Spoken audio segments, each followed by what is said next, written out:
Hello, welcome to legal awareness web series. आज हमारे साथ बहुत खास मेहमान हैं डॉक्टर ख्वाजा इफ्तिखार अहमद साहब, जिनसे हमने उनकी किताब के बारे में बात की थी, meeting of minds a bridging initiative, जिसको रिलीज किया था आरएसएस चीफ मोहन भागवत जी ने। बड़े बोल्डली और फ्रेंकली ख्वाजा साहब ने मेरे सवालों के जवाबात दिए थे।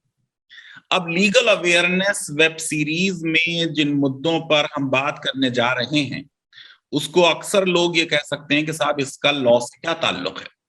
तो देखिए, लॉ के बारे में बेसिक चीज ये कही जाती है कि law is everywhere from cradle to grave.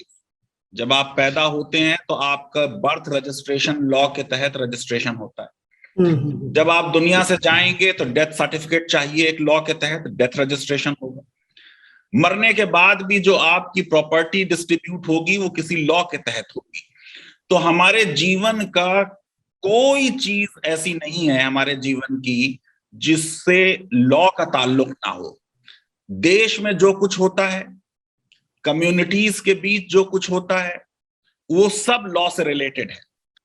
क्योंकि ख्वाजा साहब अपनी किताब में हिंदूज और मुस्लिम्स के बीच डायलॉग और एमिकेबल सॉल्यूशन ऑफ प्रॉब्लम्स की बात कर चुके हैं। और पहले भी मैंने कहा था, आज भी कह रहा हूं कि बहुत से मुसलमान भी उनको आरएसएस का और बीजेपी का आदमी समझते हैं। जबकि मैं पूछता रहा हूं कि भाई, ख्वाजा साहब ने सरकार से कोई पोजीशन या कोई फेवर लिया तो उसका जवाब हमेशा निगेटिव में होता है। अब क्योंकि dialogue as only viable option पे जो ख्वाजा साहब की थिंकिंग थी, उसमें बहुत से और लोग सोचने लगे हैं। और जुलाई 4, 2021 में जब उनकी किताब रिलीज हुई थी, तब से लेके अब तक हिंदू मुस्लिम रिलेशंस को लेके कई नए डेवलपमेंट्स हुए। इसलिए मैंने सोचा कि एक बार फिर जहमत दूं ख्वाजा साहब को और उनसे फिर आज की जो सिचुएशन है मुसलमानों की खास तौर से, उसके बारे में बात की जाए। तो ख्वाजा साहब, बहुत बहुत शुक्रिया कि आपने दरख्वास्त कबूल की। चंद सवालात आपसे आज किताब के सिलसिले में नहीं हो रहे हैं, लेकिन आपने ये सब मुद्दे किताब में भी उठाए हैं।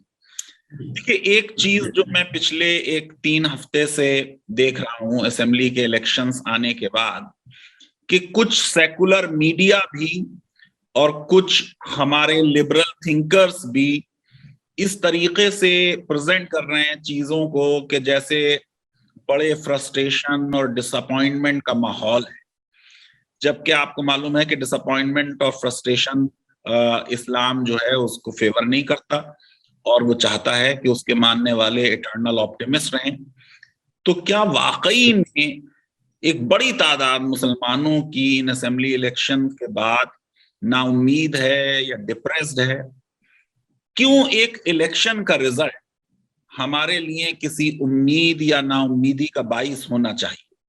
मैं क्योंकि कॉन्स्टिट्यूशन पढ़ाता हूं, इलेक्शंस होते रहेंगे हमारे देश में। तो इतनी स्टेट्स हैं, इतने तरह के इलेक्शन हैं कि हर महीने कोई ना कोई इलेक्शन होता रहता है। कोई पार्टी उसमें जीतेगी, कोई पार्टी उसमें हारेगी।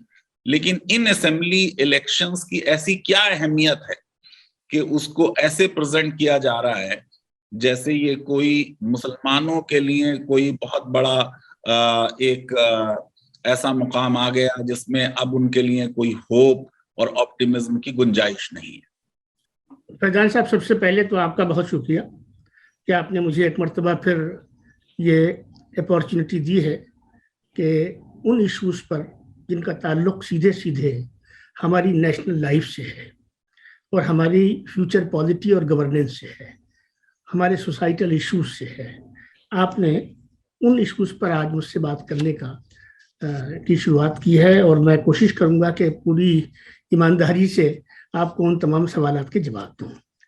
आपका पहला सवाल ये है कि जो ये हाल में इलेक्शंस हुए हैं 5 असेंबली के, इनमें जो रिजल्ट्स आए हैं, उन रिजल्ट्स के हवाले से 2 बातें आपने कही। एक तो कहा कि सेकुलरिस्ट्स में और लिबरल्स में, और उसके साथ साथ फिर आपने ख़ास तौर से मुस्लिम कम्युनिटी का भी जिक्र किया कि इन लोगों में बड़ा फ्रस्ट्रेशन है, डेस्परेशन है, डिसकंटेंटमेंट है, वगैरह वगैरह।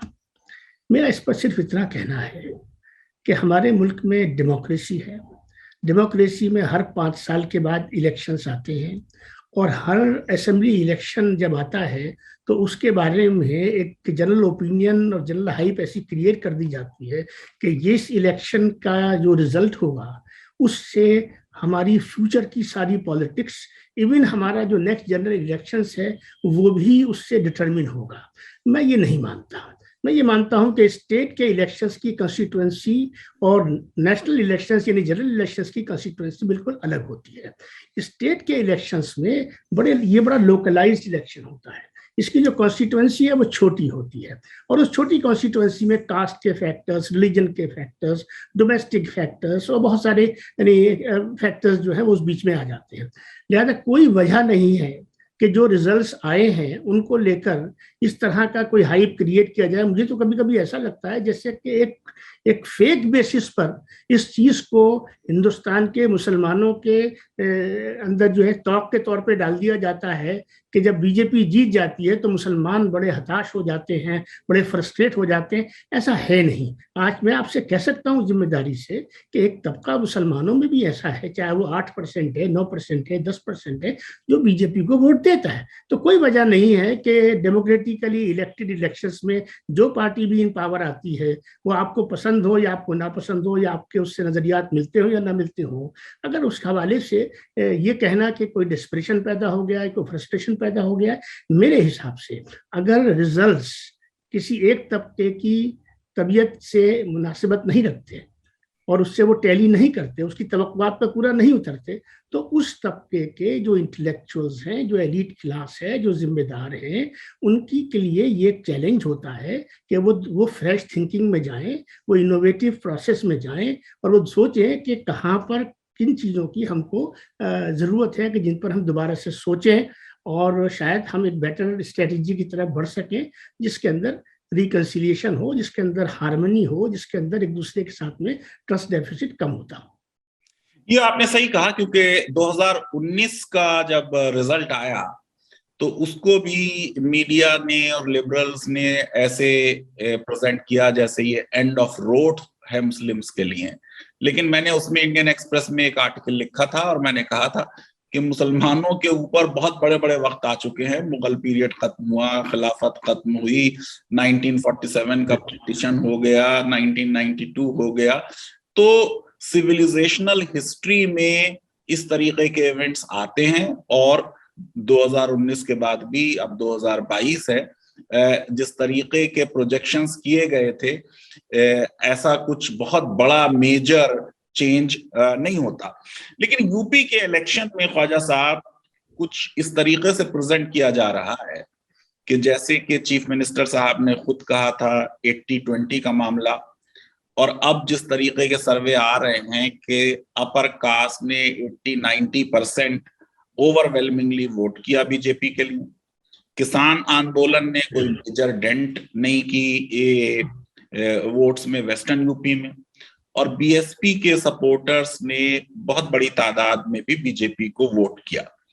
अब इस वोट को एक कॉन्स्टिट्यूशनलिस्ट की हैसियत से देखें तो हो सकता है कि स्टेट गवर्नमेंट की परफॉर्मेंस से लोग खुश हों, स्टेटस को चाहते हों, चेंज ना चाहते हों। वेलफेयर की बहुत सी स्कीम्स चली, हो सकता है उसकी वजह से लोगों ने वोट दिया। और फिर प्राइम मिनिस्टर मोदी का जो अट्रैक्शन है, जो अनडिसाइडेड तकरीबन 17% वोटर्स थे, उसमें से 4-5% वोट्स बीजेपी की तरफ टिल्ट हो गए हैं, तो उसमें कोई ताज्जुब की बात नहीं है। और अपोजिशन की तरफ वो कोई अट्रैक्शन इतना बड़ा नहीं हो पाया जिससे अनडिसाइडेड वोटर इधर से उधर जाता। तो क्या आपको वाकई में ये लगता है कि अब जो सरकारें हैं वो वेलफेयर स्कीम्स ला के कंटिन्यूअसली इलेक्शंस जीतती जाएंगी, जो कि गुड पॉलिटिक्स होगी लेकिन बैड इकोनॉमिक्स होगी? अल्टीमेटली जो स्टेट के एक्सचेकर पर बोझ है वो बढ़ता जाएगा। तो ये तो सिर्फ एक मुस्लिम वाला इशू नहीं, आपने कहा कि कोई भी इलेक्शन होता है या कोई भी हालात होते हैं वो हमारी नेशनल लाइफ से रिलेटेड हैं, तो जाहिर है कि नेशनल एक्सचेकर पर कितना बोझ हम डालते हैं, वो भी हमारे लिए, सबके लिए मैटर ऑफ कंसर्न होना चाहिए। देखिए, ये बात अपनी जगह दुरुस्त है कि नेशनल एक्सचेकर एक बड़ा मेजर कंसीडरेशन है, और जो हमारी इनकम है, जो हमारे सोर्सेज हैं, उनका जो मोबिलाइजेशन है वो इस तरह से रहना चाहिए कि जिसमें कंट्री की इकोनॉमी भी डेवलप करे, हमारा जो सेंसेक्स है वो भी बढ़ता रहे, हमारी जो ग्रोथ रेट है उसके अंदर भी इजाफा होता रहे, लेकिन पब्लिक के लिए वेलफेयर स्कीम्स और डेवलपमेंटल अपॉर्चुनिटीज भी आती रहे। लेकिन फैजान साहब, क्या है कि ये तमाम चीज़ें जब हम किसी एक तरफ को झुकने की तरफ को जाते हैं तो प्रॉब्लम वहाँ पैदा होती है। एक इक्विलिब्रियम जो है हमको चाहिए होता है, एक बैलेंसिंग एक्ट हमको चाहिए होता है। उसको लेकर कई बार कई हलकों से सवालात उठते रहे हैं और उठ भी सकते हैं। इस वक्त डिबेट का इशू मेरी नज़र में बुनियादी तौर पर ये ना होकर बल्कि ये है कि हमें ये देखना चाहिए, आपने 80 और 20 की बात भी इसमें बीच में की है, उसका जवाब योगी जी ने दे दिया था। और कोई शख्स जो जिम्मेदार होता है, खासतौर से इस लेवल का जिम्मेदार, जब वो किसी इशू को लेकर जिसके कई इंटरप्रिटेशंस हो सकते हैं वो अपनी सफाई दे देता है, तो मेरे जैसा आदमी ज़्यादा कुरेद में जाता नहीं है। मैं उस स्टेटमेंट को उसकी फेस वैल्यू पे बिलीव कर लेता हूँ, क्योंकि आने वाला वक्त जो है और जो गवर्नेंस का जो मॉड्यूल सामने आता है वो इस चीज़ को तय कर देता है कि जो बात कही गई वो कहाँ तक सही है और कहाँ तक गलत है। एक सबसे बड़ी बात फैजान साहब, जिसका जिक्र हम लोग आमतौर पे नहीं करते इलेक्शंस के हवाले से, वो हमें करना चाहिए, क्योंकि मैंने अभी गवर्नेंस को छेड़ा है। देखिए, 60.6% वोट जो है वो उत्तर प्रदेश की मैं खासतौर से बात करना चाह रहा हूँ, 60.6% वोट्स पड़े। 40% voters decided not to come to the polling booth to vote. ये एक बड़ा मेजर कंसर्न होना चाहिए कि क्या वजह है कि 40% लोग घर में बैठना जो है उसको पसंद करते हैं और वोट देना पसंद नहीं करते। ये इंडिफरेंस जो पाया जाता है, इसको स्टडी करना चाहिए, इस पर रिसर्च होनी चाहिए, इसको समझने की कोशिश करनी चाहिए। तो ख्वाजा साहब एक प्रपोजल एक सेकंड, दूसरी बात मैं ये कहना चाहता हूँ कि देखिए, जो वोट पड़ा उसमें 41% वोट बीजेपी को मिला, ये सही बात है, और उस वोट की वजह से, परसेंटेज की वजह से वो रूलिंग पार्टी बनी। लेकिन जो बाकी वोट है वो अगर उसको आप एक जगह जोड़ें तो वो वोट जो है ज्यादा हो जाता है विनर के मुकाबले में। सच्चाई, ग्राउंड रियलिटी फैजान साहब ये है कि ये लोग जो कि इस गवर्नमेंट के या इस लीडरशिप के या इस आइडियोलॉजी से को लाइक नहीं करते या उसके साथ में नहीं चलना चाहते, वो तबका भी सब्जेक्ट ऑफ गवर्नेंस रहता है, वो तबका भी सब्जेक्ट ऑफ गवर्नेंस रहता है। लिहाजा जो गवर्नेंस का मॉड्यूल बने और जिनके हाथ में लीडरशिप आती है, जैसे इस केस में योगी जी के हाथ में आती है, लीडरशिप आई है, तो योगी जी जब तक इलेक्शन के रिजल्ट्स नहीं आए थे वो भारतीय जनता पार्टी के कैंडिडेट थे। अब वो चीफ मिनिस्टर हैं, उन्होंने कॉन्स्टिट्यूशन पर ओथ ली है और ओथ का डिमांड ये कहती है कि हर citizen of the state is the responsibility of the government of the day. मैं ये कहना चाहता हूँ। एक बात तो ये, क्योंकि आपने एक मुद्दा ये उठाया कि वोटिंग परसेंटेज कम है, तो एक प्रपोजल ये बीच बीच में रहा है कि क्या कंपलसरी वोटिंग होनी चाहिए, और फिर उस पे भी जो कानून के एक्सपर्ट्स हैं उन्होंने प्रश्न उठाए हैं कि ये चीज मुनासिब नहीं होगी और क्या उसके लिए कोई सजा होगी या लोगों के कुछ राइट्स विड्रॉ होंगे।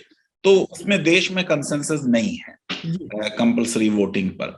लेकिन ये बताइए कि क्या किसी भी एक कम्युनिटी की ये जिम्मेदारी होनी चाहिए कि वो सेकुलरिज्म का बर्डन अपने कंधों पे उठा ले और उसकी ये जिम्मेदारी हो कि सेकुलर गवर्नमेंट्स आए? भाई, जो भी कम्युनिटी है उसके भी कुछ इंटरेस्ट हैं, वो रादर अपने इंटरेस्ट पॉलिटिकल पार्टीज के सामने रखे और ये कहे कि साहब मेरी ये डिमांड्स हैं, इन डिमांड्स में जो ज्यादा उनको मानने के लिए तैयार है या सिंपैथेटिकली कंसीडर करने के लिए तैयार है, मैं उसको वोट दूंगा या मुझे देना चाहिए। तो आपको लगता है कि ये जो एक जिम्मेदारी मुसलमान अक्सर उठा ले रहे हैं अपने ऊपर सेकुलरिज्म की, इसकी वजह से काउंटर पोलराइजेशन हो जाता है?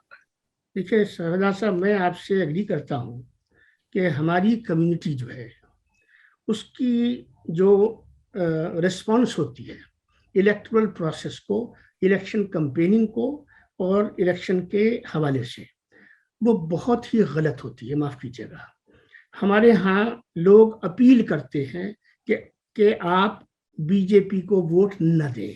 हमारे यहाँ लोग अपील करते हैं कि उस कैंडिडेट को जिताइए जो बीजेपी को हराता हो।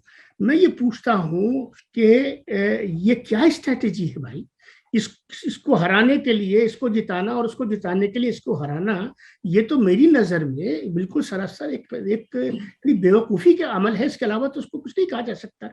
इलेक्शन एक मौका होता है, एक अपॉर्चुनिटी होती है कि आप एक ऐसी गवर्नमेंट को चुनिए, ऐसे लोगों को चुनिए कि जो आपके डेवलपमेंट के लिए, आपकी तरक्की के लिए, आपकी खुशहाली के लिए, आपको अपॉर्चुनिटीज देने के लिए काम करती हो। ये क्या मिजाज बना लिया हम लोगों ने कि हमें हर हालत में बीजेपी को हटाना है, और उसके नतीजे में क्या होता है, जैसे आपने कहा कि काउंटर पोलराइजेशन होता है। क्या हमारा मुल्क, हमारी सोसाइटी, हमारी पॉलिटिक्स पोलराइजेशन से चलेगी? और पोलराइजेशन में एक हिंदू पोलराइजेशन होगा, फिर उसके काउंटर में मुस्लिम पोलराइजेशन होगा, फिर काउंटर और रिकाउंटर पोलराइजेशन होगा।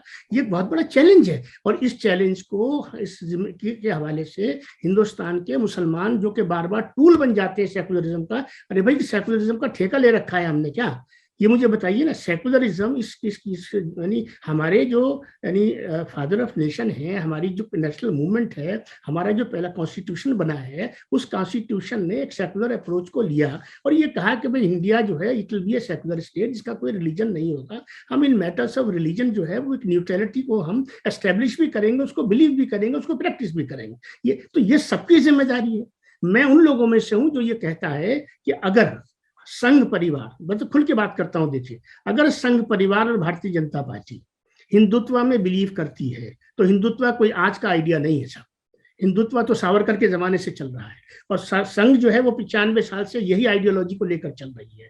बुनियादी सवाल ये है कि इन 95 सालों में हिंदुस्तान के मुसलमान ने भी और जो सेकुलर हमारे कंपोनेंट्स हैं हमारी सियासत के अंदर, चाहे वो कांग्रेस हो, चाहे वो कांग्रेस जैसी और दूसरी सेकुलर जमातें हों, इन 95 सालों में जो जर्नी है संघ का, जो जर्नी है हिंदुत्व का, जो जर्नी है बीजेपी का यहाँ तक आने का, इसके लिए जहां संघ की अपनी मेहनत, उसके अपने कारण की मेहनत और उसके साथ ईमानदार रहने का की जो वो बात है, उसको क्रेडिट जाता है। मेरी नजर में उसके साथ साथ इस मामले में बड़ा क्रेडिट जो है वो सेकुलर सियासत को भी जाता है। अब मैंने किताब में इसका जिक्र किया है बार बार कि सेकुलर सियासत ने वो तमाम काम किए हैं जिससे कि राइटिस्ट पॉलिटिक्स जो है हिंदुस्तान के अंदर मजबूत हो। अगर आज बीजेपी मजबूत है तो उसके लिए सिर्फ बीजेपी और संघ ही जिम्मेदार नहीं है, उसके लिए सेकुलर पॉलिटिक्स भी इस मुल्क की जिम्मेदार है, और इस खास तौर से कांग्रेस इसके लिए जिम्मेदार है, और हिंदुस्तान का मुसलमान जो है उसकी जो सियासी हिमाकतें हैं वो भी बड़ी हद तक इस बात की जिम्मेदार हैं, क्योंकि वो अचानक से उसे कोई जोश आता है, अचानक से उसकी फिक्र में कोई उबाल पैदा होता है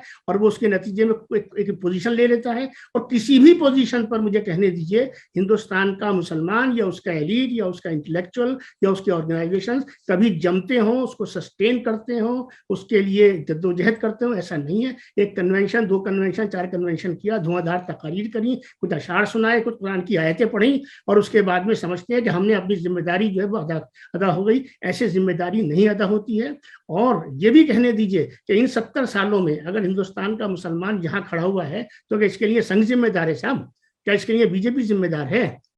इसके लिए जहां हिंदुस्तान की सेकुलर सियासत जिम्मेदार है। सच्चर कमेटी ने तो आपके हाथ में तमगा दे दिया ना। आप, मेरा कहना यह है कि आप कभी एज ए कम्युनिटी अपने अंदर कब झांकेंगे, अपनी गलतियों को, अपनी ब्लंडर्स को कब एक्सेप्ट करेंगे? आज आपके चैनल से मैं कहना चाहता हूं कि सबसे पहले हिंदुस्तान का जो वो तबका जो अपने आप को ये कहता है कि मैं वो हूं जो हिंदुस्तान के मुसलमान को लीड करता है, उसको सबसे पहले ये चाहिए कि वो एडमिट करे कि we have been wrong all through, we have committed blunders. Khwaja साहब, इस क्वेश्चन पे आऊंगा आखिर में, लेकिन हिंदू राष्ट्र की आपने बात की तो देखिए, मैंने भी इंडियन एक्सप्रेस में एक आर्टिकल लिखा था, और मैंने लिखा था कि जिसके बड़ा अपोजिशन हुई, सलमान खुर्शीद साहब ने तो अपनी किताब में 3-4 पेजेस उस आर्टिकल को डिवोट किए। मैंने ये कहा था कि आप जिस मुकाम पे आ गए हैं उस मुकाम पर अब ये डिबेट होनी चाहिए कि हिंदू राष्ट्र कैसा होगा, उसमें कॉन्स्टिट्यूशन के क्या प्रोविजंस होंगे। कहीं कहीं ये न्यूज आती है कि साहब वो 44 पेज का एक कॉन्स्टिट्यूशन बन गया है। तो मेरा ये कहना है कि उस पर पब्लिक डिबेट हो, ताकि जो देश की जनता है, बहुसंख्यक समाज भी, अल्पसंख्यक भी, दलित भी, वो सब उसमें से देखें कि हम जो इस तरह का धर्म प्रधान राष्ट्र होता है, उसके विश्व में कई मॉडल है कि पाकिस्तान एक मॉडल है, सऊदी अरब एक मॉडल है, श्रीलंका एक मॉडल है, इंग्लैंड एक मॉडल है, ग्रीस एक मॉडल है, कि हम कौन सा मॉडल अपनाएंगे। और मैंने ये भी बात कही थी कि अगर हम श्रीलंका की तरह ये कह दें कि साहब हिंदुइज्म जो है वो हमारी डोमिनेंट कल्चरल हेरिटेज का हिस्सा है या है, तो वो हिस्टोरिकली और सोशली एक फैक्ट होगा।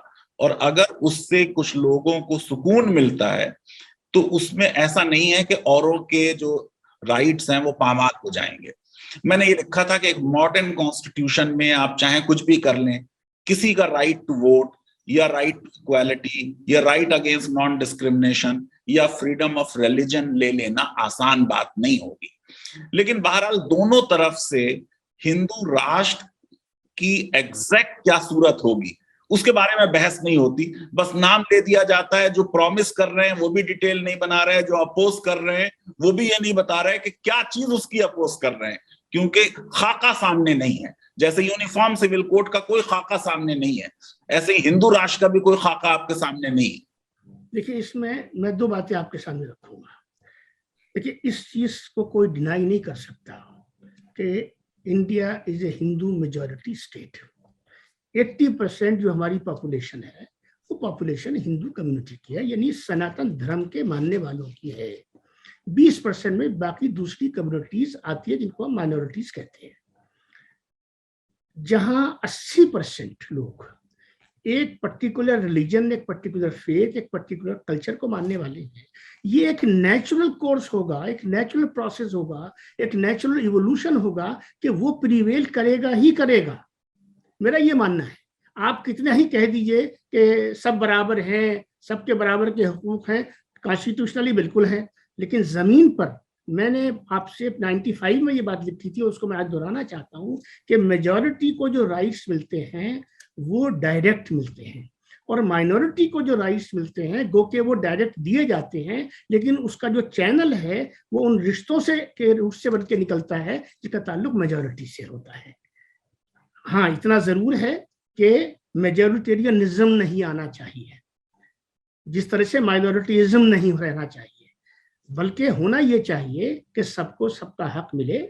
और हिंदुत्व के बारे में जब भी लोगों से बात होती है तो वो यही कहते हैं कि जो सरसंघ चालक जी ने 4 जुलाई को भी कहा, उसके बाद 3 मरतबा 4 मरतबा फिर उन्होंने कहा कि हिंदुत्व जो है बिना मुसलमान के हिंदुत्व नहीं है। और जो लोग ये कहते हैं कि मुसलमानों को ये मुल्क छोड़ देना चाहिए, वो हिंदू ही नहीं है। मैं ये मानता हूं कि अगर संघ की शीर्ष नेतृत्व ये कहता है तो हमें उसको वेलकम भी करना चाहिए और हमें उसको मजबूती भी देनी चाहिए, ताकि जो गलतफहमियां हमारे और आपके दरमियान में पैदा हुई हैं उन गलतफहमियों को दूर करने की जमीन पैदा हो। जहां तक हिंदू राष्ट्र का क्या स्ट्रक्चर होगा, क्या उसकी क्या डिटेल्स होंगी, क्या उसकी निटिग्रिटीज होंगी, उसका ताल्लुक है। मैं ये समझता हूं कि जिस तरह से चीजें इवॉल्व हो रही हैं, over a period of time एक स्टेज मुझे दिखती है कि जब हिंदू राष्ट्र का कोई ना कोई खाका जो है वो हमारे आपके सामने आएगा, ऐसा मैं रखता हूं। और आपकी बात बिल्कुल ये ठीक है, जब तक वो एक डॉक्यूमेंट की शक्ल में एक चीज हमारे सामने नहीं आती, उसके कंटेंट्स रिवील नहीं होते, तब तक ये इम्पॉसिबल है कि उस पर कोई फाइनल पोजीशन ली जा सके। लिहाजा जो लोग हिंदुत्व को अपोज करते हैं या जो लोग हिंदू राष्ट्र को अपोज करते हैं, opposition for the sake of opposition is no opposition. हमको वेट करना चाहिए, let the contents be revealed, once they are revealed then we will take a position. देखिए, आपने आरएसएस चीफ के बहुत क्लियर स्टेटमेंट्स का जिक्र किया। मैंने तो कई आर्टिकल्स उनके स्टेटमेंट्स पे लिखे हैं और उनका स्वागत किया है, और बार बार ये कहा है कि वो अकेली शख्सियत हैं जो ये एक पागलपन और हेट का माहौल बन गया है उसको ठीक कर सकते हैं। लेकिन अब देखिए कि कई धर्म संसदों से जेनोसाइड की कॉल्स आई। ठीक है कि आरएसएस चीफ ने बहुत क्लियर स्टेटमेंट दिया और उन कॉल्स को हिंदुइज्म के विरुद्ध भी बताया, लेकिन आपको लगता है कि कहीं ना कहीं समाज में आप चाहते हैं हार्मनी हो और पीस हो, लेकिन नफरतें बढ़ती चली जा रही हैं और नफरतों को बढ़ाने की एक सिस्टमेटिक कोशिश हो रही है, जो जाहिर है कि राष्ट्र हित में नहीं है। देश आगे विकसित जब होगा जब देश में माहौल पीस का हो, न कि नफरत और हेट का हो। किसी भी समाज में हेट से तरक्की नहीं हो सकती। बिल्कुल ठीक है। तो देखिए पीस तो आप कैसे देखते हैं इन धर्म संसदों को और आरएसएस चीफ का जो स्टेटमेंट था धर्म संसद पे? देखिए आइडिया ऑफ इंडिया जो है, मैंने बड़ा सख्त स्टेटमेंट किया है। आइडिया ऑफ इंडिया में और हिंदुस्तान की जो संस्कृति है 7,000 साल पर फैली हुई, और जिस तरीके का लिबरलिज्म इस मुल्क के अंदर रहा है हमेशा से, दुनिया की हर आइडियोलॉजी को जिस तरीके से इस मुल्क ने जमीन दी है, जगह दी है, फलने फूलने का मौका दिया है, जो कहीं का भी सताया हुआ है वो यहाँ पर आकर जो है फला फूला है। इस जगह पर, इस जमीन पर धर्म संसद बनाकर, या न सिर्फ धर्म संसद बनाकर बल्कि इस जैसे कुछ और लोग दूसरी कम्युनिटीज में भी मौजूद हैं। हमारी अपनी कम्युनिटी में भी बहुत से लोग ऐसे आपको मिल जाएंगे, ऐसे मुकर्रिरीन शोला बयान मिल जाएंगे जो इस किस्म की जुबान बोलते हैं। हकीकत यह है कि ये शोला बयानी जो है ये राष्ट्रहित में नहीं है, और धर्म संसद बनाकर गेरुआ कपड़े पहनकर और साधु जो एक निहायत, तो जिसको हम संत के रूप में देखते हैं, जिसको हम वेदों का ज्ञानी के रूप में देखते हैं, उन कपड़ों को धारण करके और फिर जेनोसाइड की बात करना, मैं समझता हूं कि ये तो हिंदुस्तान और हिंदुस्तानियत के खिलाफ एक किस्म की बगावत है। और मुझे बड़ी खुशी है इस बात की कि हिंदुस्तान की अक्सरियत ने इसको एक्सेप्ट नहीं किया। इसको किसी इसी तरीके से सबसे बड़ी जो लीडरशिप हमारे यहाँ पाई जाती है, देखिए 2 लेवल की लीडरशिप है। जब हम पॉलिटिकल लीडरशिप की बात करते हैं तो प्रधानमंत्री नरेंद्र मोदी की लीडरशिप आती है, और जब हम आइडियोलॉजी के पॉइंट ऑफ व्यू से बात करते हैं तो आज की जो आइडियोलॉजी है वो हिंदुत्व है, और उसको संघ रिप्रेजेंट करता है, और संघ में आरएसएस के चीफ रिप्रेजेंट करते हैं। अगर वो सामने आकर उन्होंने एक बात कही और बड़े खुलकर एक पोजीशन ली, तो मैं समझता हूं कि इसमें जो कमी रह जाती है, फैजान साहब मैंने कई मरतबा आपसे निजी गुफ्तगू में भी ये बात कही है कि जब कभी ऐसी सिचुएशन में कोई स्टेटमेंट आता है आरएसएस की तरफ से या संघ की तरफ से या भाजपा की तरफ से या मोदी जी की तरफ से, उस स्टेटमेंट को जो एक सपोर्ट मिलनी चाहिए, मॉरल सपोर्ट हमारी कम्युनिटी से मिलनी चाहिए, जो वेलकम मिलना चाहिए, जो उसमें जो तरह की उस पर डिबेट होनी चाहिए, हम या तो उस पर खामोश हो जाते हैं, या हम उसका मजाक बनाते हैं, या हम उसको क्रिटिसाइज करते हैं। हम कभी भी उसको संजीदगी से नहीं लेते। इंटेलेक्चुअल की ये जिम्मेदारी होती है कि वो जो चीजें सामने आती हैं, जो थॉट्स का एक और आइडियाज का इवोल्यूशन हो रहा होता है, और जो नए कॉन्सेप्ट सामने आ रहे होते हैं या नए कॉन्फ्लिक्ट सामने आ रहे होते हैं, वो उसका सब्जेक्ट ऑफ डिस्कशन, डिबेट और डिस्कोर्स होने चाहिए। ये सब्जेक्ट ऑफ डिबेट, डिस्कशन और डिस्कोर्स हमारी कम्युनिटी में अनफॉर्चुनेटली नहीं पाया जाता। हम एक जगह बैठ जाते हैं, कुछ खाना पीना करते हैं, चाय पानी पीते हैं, उस पर डिस्कशन करके और निकल जाते हैं। इससे मसले हल नहीं होते हैं। एक रेसिप्रोसिटी, एक म्यूचुअलिटी हमको चाहिए कि जब भी इस तरह की पोजीशन हो, मैं ये कहता चलूं, देखिए पिछले 7.5 साल से गवर्नमेंट चल रही है। कौन सा इंस्टीट्यूशन है जिसका ताल्लुक माइनॉरिटीज के डेवलपमेंट और इश्यूज से है? क्या वो बंद हो गया हो, उसको विड्रा कर लिया हो? क्या एनसीपीयूएल नहीं चल रहा? क्या माइनॉरिटी कमीशन नहीं चल रहा है? क्या हज नहीं हो रहा? आप बताइए मुझे, क्या मिनिस्ट्री ऑफ माइनॉरिटी अफेयर्स उसकी स्कीम्स नहीं चल रही हैं? क्या उसके अंदर इजाफे नहीं हुए हैं? क्या औकाफ के मामला नहीं चल रहे? कौन सी चीजें जो नहीं चल रही? जिस तरह पहले गवर्नमेंट्स में चल रही थी उसमें कोई तब्दीली पैदा नहीं हुई है। ये बात हम कब कहेंगे साहब? हम इस बात को क्यों नहीं कहते? हमें कहना चाहिए कि जो चीजें चल रही हैं हम उनको वेलकम क्यों नहीं करते? भाई आप मिनिस्ट्री ऑफ माइनॉरिटी अफेयर्स को क्यों वेलकम नहीं करते? आप माइनॉरिटी कमीशन ने जिस तरीके से पिछले दिनों में निहायत सख्त पोजीशन इख्तियार की थी इस संसद, धर्म संसद के मामले में और दीगर मामलों के अंदर, तो हम क्यों उसको रिकॉग्नाइज नहीं करते?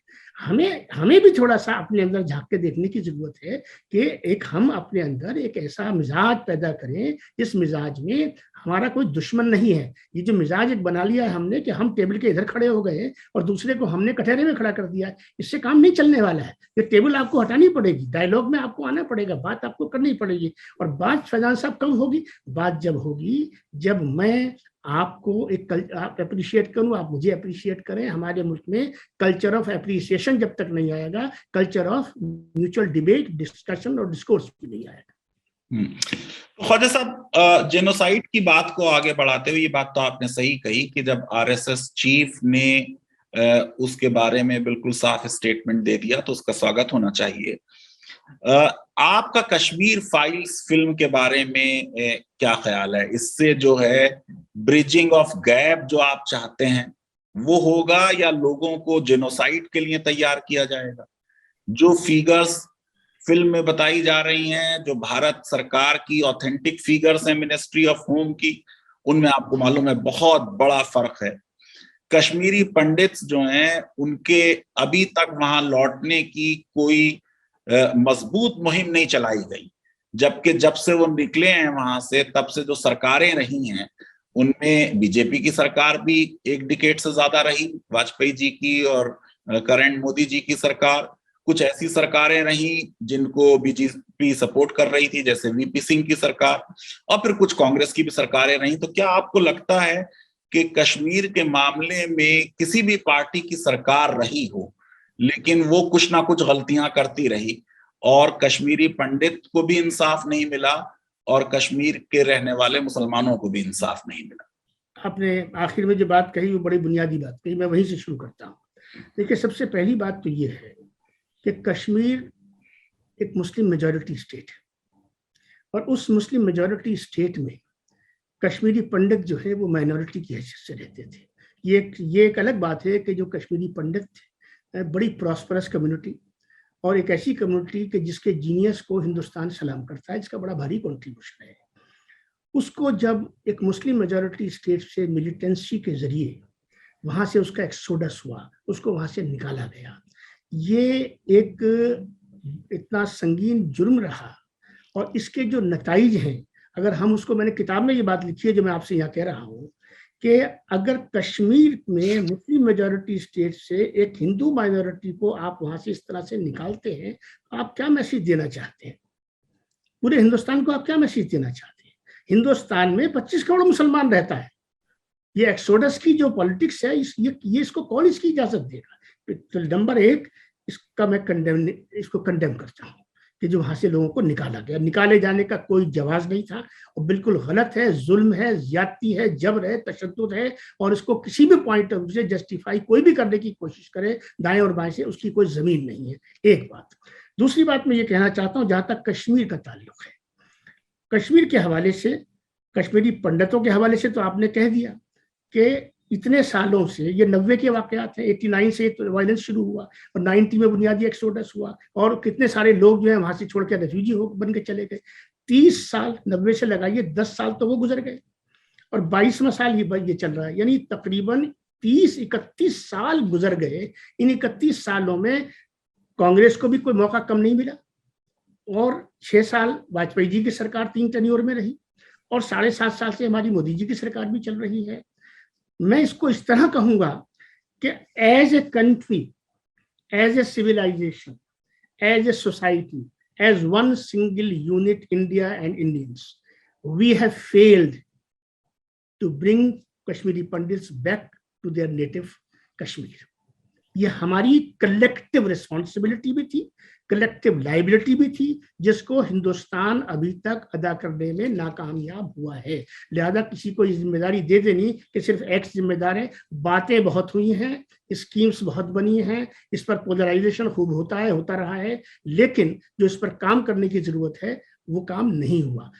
दूसरी बात यह है कि जहां तक कश्मीरी का ताल्लुक है, देखिए कश्मीरी के साथ हिंदुस्तान की जो हमारी गवर्नमेंट्स रही हैं, सक्सेसिव गवर्नमेंट्स ने कहा कुछ, किया कुछ, बताया कुछ, लिखा कुछ, दिया कुछ, ये हमारा एक मिजाज रहा है। आज देखिए 51 में एक अकॉर्ड होता है, कितना उस पर अमल हुआ, सही गलत में नहीं जाना चाहता। 74 में अब्दुल्ला साहब के साथ, शेख अब्दुल्ला के साथ में एग्रीमेंट होता है, कितना उस पर अमल हुआ ये भी आप देख लीजिए। उसके बाद में जो इलेक्शंस हुए थे, मैं साल भूल रहा हूँ, फारूक अब्दुल्ला साहब जिसमें उनकी मेजॉरिटी आई थी और वो पहला फ्री एंड फेयर इलेक्शन था। ये मैं नहीं कह रहा हूँ, ये हमारा मीडिया कह रहा था, ये हमारे एनजीओस कह रहे थे, हमारे इंस्टीट्यूशंस कह रहे थे और इंटरनेशनल कम्युनिटी भी इस बात को कह रही थी कि पहला फ्री और फेयर इलेक्शन हुआ जिसके अंदर वो पार्टी जीत कर आई, नेशनल कॉन्फ्रेंस, जो कि हिंदुस्तान और हिंदुस्तानियत में यकीन रखने वाली थी, जिसकी प्राइमरी लीडरशिप के थ्रू हिंदुस्तान कश्मीर का हिस्सा बना। एक्सेशन बिना शेख अब्दुल्ला के खाली राजा हरि सिंह के से एक्सेशन नहीं होता था। एक्सेशन को एक्सेशन की जगह ही जब मिली जब शेख मोहम्मद अब्दुल्ला जो शेर कश्मीर कहलाते थे, जो कश्मीर की लीडरशिप थी, जब उन्होंने उस पर मुहर लगाई और वो उसके साथ खड़े हुए और उन्होंने जिन्ना के तमाम ऑफर्स को जो है वो रिजेक्ट किया, तब जाकर ये कश्मीर हमें मिला। तो पहली बात तो ये कि कश्मीरियों के साथ नाइंसाफी हुई है। अब कश्मीर के मसले का हल क्या है? कश्मीर के मसले का हल कश्मीरी फाइल्स की फिल्म बनाना नहीं है। इस फिल्म के जरिए से अगर हम कुछ फैक्ट्स को रखने की कोशिश कर रहे हैं, हमें रखने से पहले ये देखना चाहिए कि इसके रखने से जो वहां पर ऑलरेडी पहले से ही गल्फ मौजूद है, जो ट्रस्ट डेफिसिट ऑलरेडी मौजूद है, जो एक स्टेट ऑफ कन्फ्रंटेशन और कॉन्फ्लिक्ट बना हुआ है, क्या उसको हम ब्रिज करने में हमारी ये फिल्म या जैसी कोई दूसरी फिल्म जो है वो कोई पॉजिटिव कंस्ट्रक्टिव रोल प्ले कर सकती है? या जो जख्म हैं जो 30 साल से पहले ही हरे हैं, कभी जाकर जो कश्मीरी पंडितों की कुछ ऐसी बस्तियां हैं जो आप जम्मू में जाकर देखें, जो आप दिल्ली में जाकर देखें, तो आपको ये अंदाजा होगा कि किन हालात में वो रहते थे और किन हालात में वो आज रह रहे हैं। तो यानी हम थोड़ा सा फेयर जब तक नहीं होंगे कश्मीर के साथ, कश्मीरियत के साथ, जो कभी अटल जी ने कहा था और फिर उसके बाद मोदी जी ने कहा कि देखिए इंसानियत और जमहूरियत की जब बात की गई थी तो उसी तरफ हमको जाना पड़ेगा। कश्मीरी पंडितों के साथ भी इंसाफ होने की जरूरत है और कश्मीरियों के साथ भी इंसाफ करने की जरूरत है। और ये दोनों काम जब होंगे जब गवर्नमेंट ऑफ द डे और हमारी जो लीडरशिप है और हमारी जो सिविल सोसाइटी है वो सब इकट्ठे होकर आए, पॉलिटिक्स बंद करें। कश्मीर हिंदुस्तान की नाक है, इस पर हमारी पार्लियामेंट का नरसिम्हा राव जी के जमाने का एक यूनानिमस रेजोल्यूशन है कि कश्मीर जो है ये हमारा इंटीग्रल पार्ट है। और मैंने किताब में ये लिखा, उसको मैं दोहराना चाहता हूँ कि आइडिया ऑफ इंडिया की अगर कोई लिविंग एग्जाम्पल हो सकती है या बन सकती है तो उसका नाम जम्मू एंड कश्मीर है। और हम जब कश्मीर को एक आइडियल, प्रॉस्परस, सेकुलर, डेमोक्रेटिक एक ऐसा स्टेट बनाकर पेश करेंगे तो जो आइडिया ऑफ पार्टीशन है और जो आइडिया ऑफ पाकिस्तान है वो भी ऑटोमेटिकली जमीन पर आकर गिर जाएगा। हाँ, बदकिस्मती की बात यह है कि कश्मीर के हालात इतने ज्यादा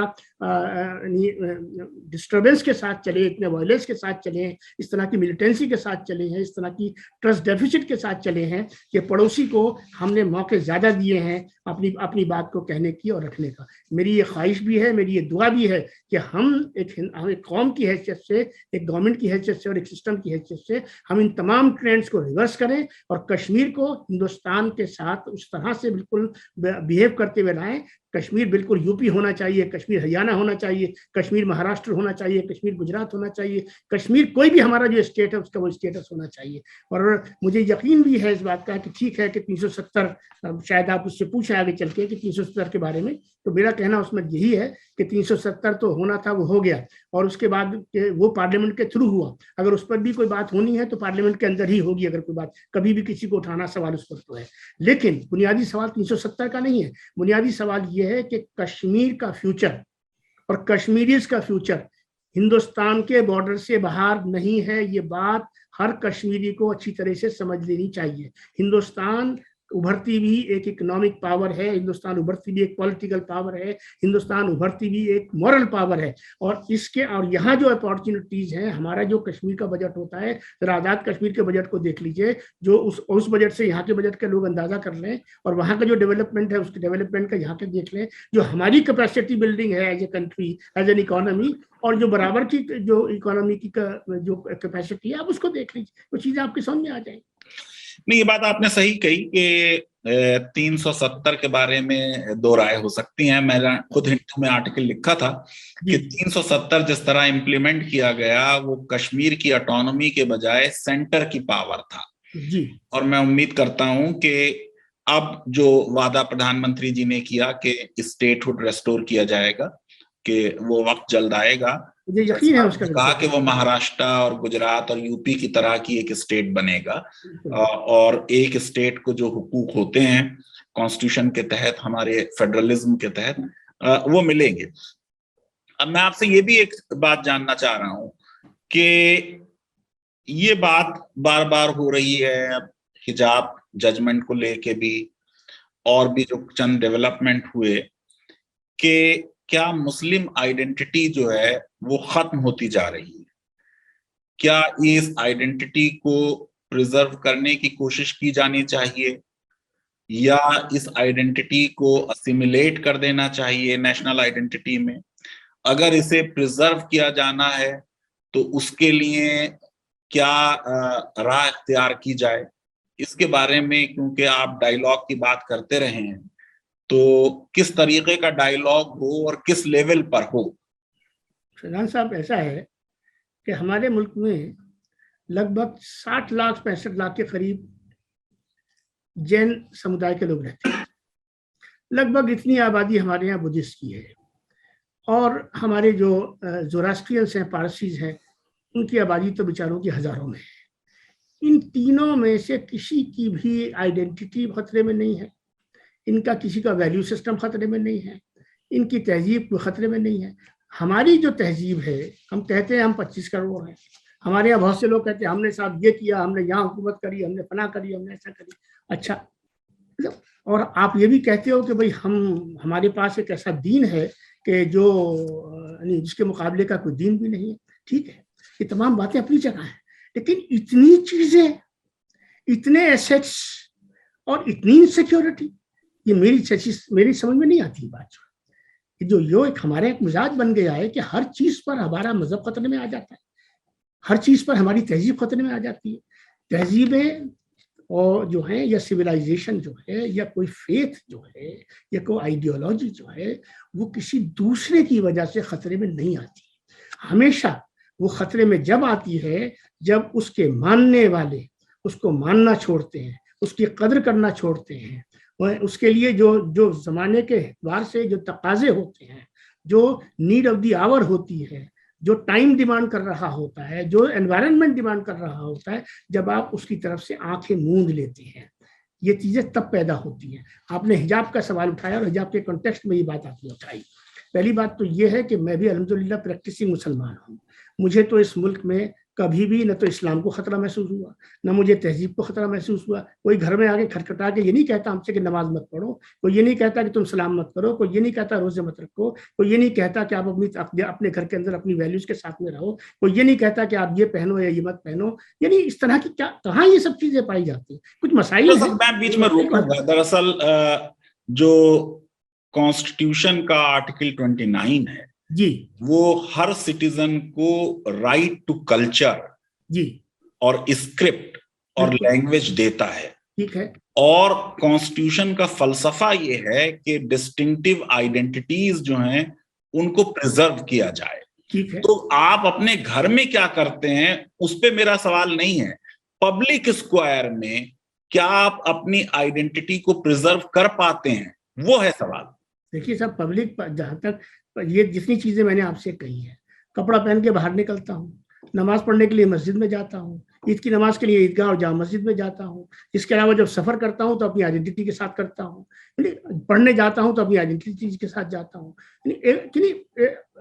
घर की आइडेंटिटी और बाहर की आइडेंटिटी में कोई बुनियादी फर्क नहीं है, आज़ादी अपनी जगह पे कायम है। एनीवे, मैं हिजाब पे आना चाहता हूँ। देखिए, हिजाब का मामला क्या था? हिजाब का मामला एक इंस्टीट्यूशन का मामला था। उस इंस्टीट्यूशन के लेवल पर उस इश्यू को क्यों रिजॉल्व नहीं किया? उस इश्यू को इतना बढ़ा दिया गया कि उसमें एक पूरी कम्युनिटी उसमें इन्वॉल्व हो गई, उसके अंदर पोलराइजेशन आ गया पूरा का पूरा, उसके अंदर स्टेट का एंगेजमेंट हो गया, वो बात जुडिशरी में चली गई, और उससे जो है माहौल के अंदर एक खराबी पैदा होनी शुरू हो गई। सोशल मीडिया पे एक दूसरे को क्या क्या एक दूसरे ने नहीं कहा, तो हम किस तरफ ये चीजें चली गई। हिजाब का मामला जो है, आपसे बेहतर कौन समझेगा इस चीज को कॉन्स्टिट्यूशन के पॉइंट ऑफ व्यू से? मैं तो इसको सोशल पॉइंट ऑफ व्यू से देखता हूँ कि जहाँ तक हिजाब का ताल्लुक है, इस हवाले से यानी लोकली इसको रिजॉल्व करना चाहिए था। लेकिन जो बुनियादी बात मुझे आपके जरिए से कहनी है मुझे है, देखिए, प्रधानमंत्री मोदी जी ने बेटी पढ़ाओ और बेटी बचाओ का जो अभियान शुरू किया, जब वो गुजरात के चीफ मिनिस्टर थे 2016 में, जब हम प्रधानमंत्री से डेलीगेशन की शक्ल में मिलने गए थे, तो उस वक्त उन्होंने दो बातों का जिक्र किया था कि, और वो ये कहते थे कि मैं ये कह के नहीं बात करता कि मैंने मुसलमानों के लिए ये किया। मैं कुछ चीजें आपको बता रहा हूँ। दो बातें बताई थी उन्होंने। एक तो उन्होंने पतंग की इंडस्ट्री को जिस तरीके से उन्होंने वहां पर डेवलप किया, जो चंद करोड़ की हुआ करती थी, वो कई सौ करोड़ रुपए की इंडस्ट्री हुई, जिसका ताल्लुक मुसलमानों से था। रेलिवेंट ये नहीं है, रेलिवेंट वो बात है जो मैं बता रहा हूँ। मुस्लिम बच्चियों को, मुस्लिम खवातीन को एजुकेशन की तरफ लाने के लिए जो हिस्टोरिकल इनिशिएटिव्स इन पर्सन जाती तौर पर मोदी जी ने अपने दौरे इख्तिदार में लिए, वो अनप्रेसिडेंटेड है, अनपैरेलल है। और वही चीज जो है मैं समझता हूं कि मोदी जी को बेटी बचाओ और बेटी पढ़ाओ की तरफ लाती है। और वही थ्योरी जो है वो ये ट्रिपल तलाक का जो सारा मामला चला और इस सिलसिले के अंदर जो सरकार ने एक पोजीशन ली, वो चीज भी उनको वहां तक लाती है। हिजाब के मामले में मेरी तवक्को कल भी मोदी जी से ये थी और आज भी मोदी जी से ये है कि जब आपके दिल में ये है कि वो बच्चियां, मुस्लिम बच्चियां खासतौर से, क्योंकि हमारे यहाँ बच्चियों में तालीम कम है, वो बच्चियां स्कूल जानी चाहिए, कॉलेज जानी चाहिए, यूनिवर्सिटी जानी चाहिए और रिसर्च में आनी चाहिए। वो बच्चियां जो है बिल्कुल हिंदुस्तान का जो हमारा डेवलपमेंटल मॉड्यूल है उसका पार्ट एंड पार्सल बननी चाहिए। जब आपका ये मॉड्यूल है तो सर पर दुपट्टा बांधना, सर पर कुछ रखना, ये तो हमारे हिंदुस्तान की बुनियादी तहजीब है। हमारे यहाँ सर ढका जाता है, बच्चियां, औरतें, माएँ बड़ों के सामने जो है वो सर ढक कर आती हैं। अगर कोई बच्ची स्कूल की यूनिफॉर्म पहने स्कूल की यूनिफॉर्म की चुन्नी को सर पे रखकर अपने क्लास में जाना चाहती है, स्कूल में जाना चाहती है, एजुकेशन ज्यादा रेलिवेंट है, उसकी ज्यादा सिग्निफिकेंस है, बच्चियों की ग्रोथ ज्यादा इंपॉर्टेंट है, उनका इनलाइटनमेंट ज्यादा इंपॉर्टेंट है, उनका मेन स्ट्रीम में आना ज्यादा इंपॉर्टेंट है। लिहाजा जो बच्चियां पहन रही हैं उनको पहनने दीजिए। और इस सिलसिले के अंदर प्राइम मिनिस्टर से मैं गुजारिश करूंगा कि वो अपनी उस थ्योरी के मुताबिक, अपने उस करेक्टर के मुताबिक, अपने उस ट्रैक रिकॉर्ड के मुताबिक जो है वो इसमें इंटरवीन करें कि हमारे यहाँ ये मुल्क ऐसा है कि कोई हिजाब पहनना चाहता है, कोई हिजाब नहीं पहनना चाहता, कोई जीन पहनना चाहता है, मैंने पहले भी बात कही, कोई स्कर्ट पहनना चाहता है, जिसके दिल में जो आ जाए वो पहने। बाहर तो पहनने पे कोई रुकावट नहीं है। हाँ, स्कूलों में, कॉलेजेस में अगर कोई यूनिफॉर्म कायम होती है तो उस यूनिफॉर्म की सबको पाबंदी करनी चाहिए, लेकिन उसके साथ साथ में हमें इतना ज्यादा हार्ड लाइन नहीं हो जाना चाहिए कि हम एक छोटी सी चीज की वजह से हम बच्चियों को स्कूल जाने से, कॉलेज में जाने से और एजुकेशन के प्रोसेस से जो है वो दूर कर दे। ये बात नहीं होनी चाहिए। और एक चीज फैजान साहब और भी कहना चाहता हूँ इस हवाले से कि ये जो इसमें ये बात आई, कोर्ट में ये बात कही गई और आप इन चीजों को मुझसे बहुत बेहतर समझते हैं, मैं तो आप जैसे उसे सीखता हूँ कि कुरान में नहीं लिखा होगा। आपके तवस्सुस से ये बात कहना चाहता हूँ, ये आप जैसे लोगों की भी जिम्मेदारी है और इस मुल्क के उलमा को जो बुनियादी काम करना चाहिए था जो उन्होंने अब तक नहीं किया, उनकी भी जिम्मेदारी है और उनको इकट्ठे होकर करना चाहिए। और न सिर्फ उलमा को करना चाहिए बल्कि हमारे साधु संत समाज को भी इस बात को करना चाहिए और जो क्रिश्चियंस की क्लर्जी है उसको भी करना चाहिए और जैनियों को, बौद्धों को भी करना चाहिए कि हमारे जो रिलीजन है उसके एसेंशियल्स क्या है। इस्लाम के बारे में सिर्फ कुरान नहीं है, ये बात बहुत साफ होनी चाहिए। लेकिन आज की डेट में कुरान ही चल रहा है। कुरान, हमारे यहाँ दो प्राइमरी सोर्स हैं, नंबर 1 कुरान और number 2 sayings of prophet Mohammad सल्लल्लाहु अलैहि वसल्लम, हदीस। हदीस के बिना, रसूलुल्लाह के बिना इस्लाम तक मैं पहुंच ही नहीं सकता, कुरान तक मैं पहुंच ही नहीं सकता। कुरान थ्योरी है और अल्लाह के रसूल की जिंदगी उसकी प्रैक्टिस है। और तीसरी चीज जो है वो जूरिस्प्रूडेंस है हमारा जो है। और जूरिस्प्रूडेंस के बारे में लोग इसका मजाक तो बहुत उड़ाते हैं कि साहब 72 फिरके हैं, लेकिन इसका जो पॉजिटिव पहलू है लोग उसकी बात नहीं करते कि इस्लाम इतना डेमोक्रेटिक रिलीजन है कि it allows 72 sects to interpret the same religion.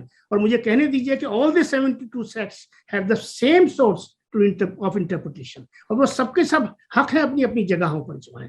तो ये चीजें बड़ी साफ होनी चाहिए कि इस्लाम में कुरान, हदीस, फिक़ह जिसको जूरिस्प्रूडेंस कहते हैं, और हुज़ूर सल्लल्लाहु अलैहि वसल्लम की जिंदगी और उनके वाक़यात, ये 4 चीजें मिलाकर मुसलमान बनता है, 4 चीजें मिला के इस्लाम बनता है। और जब कभी भी कोई बात इस्लाम के हवाले से हो तो इन 4 चीजों को सामने रखा जाए। और आपने एक बात जो आपकी लीगल सीरीज में एक बात आपने कही कि ये जजेस का काम नहीं है कि वो कुरान के बारे में फैसले करें, क्योंकि उनकी ट्रेनिंग जो है वो मजहब को लेकर नहीं होती है, कुरान या गीता को लेकर नहीं होती, उनकी ट्रेनिंग जो है वो कॉन्स्टिट्यूशन को लेकर होती है। तो इन दोनों चीजों के बीच में जो एक जो लाइन है उस लाइन को रहने, उस लक्ष्मण रेखा को मुझे कहने दीजिए, वो लक्ष्मण रेखा जो है उसको मेंटेन करना चाहिए।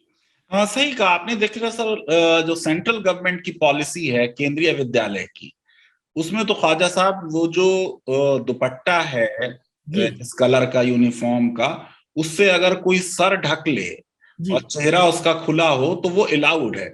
दरअसल स्टेट ऑफ कर्नाटका ने बहुत नैरो इंटरप्रिटेशन लिया और केंद्र सरकार के इस रूल को अनफॉर्चुनेटली हाई कोर्ट ने भी नहीं माना।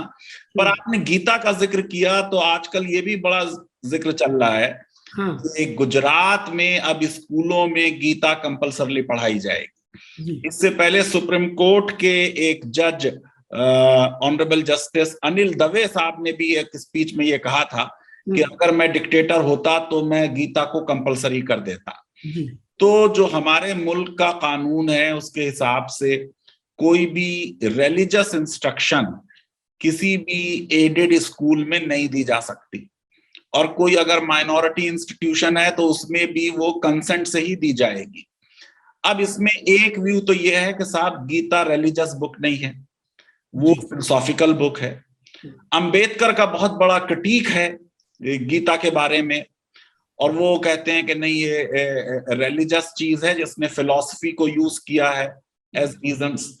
तो मैं उस डिबेट में नहीं जाना चाहता, लेकिन ये कि एक मॉडर्न प्रोग्रेसिव देश अगर हम बना रहे हैं, यकीनन हमें अपनी संस्कृति पर और अपने देश के जो ग्रंथ हैं, चाहे वो वेदास हो या गीता हो या रामायण हो या महाभारत हो, उससे बहुत कुछ सीखने को मिलता है। लेकिन ये कि क्या उसको अनिवार्य कर दिया जाना चाहिए, इस पर संविधान विदों में एक मत नहीं है। आप इस पूरी कंट्रोवर्सी को कैसे देखते हैं?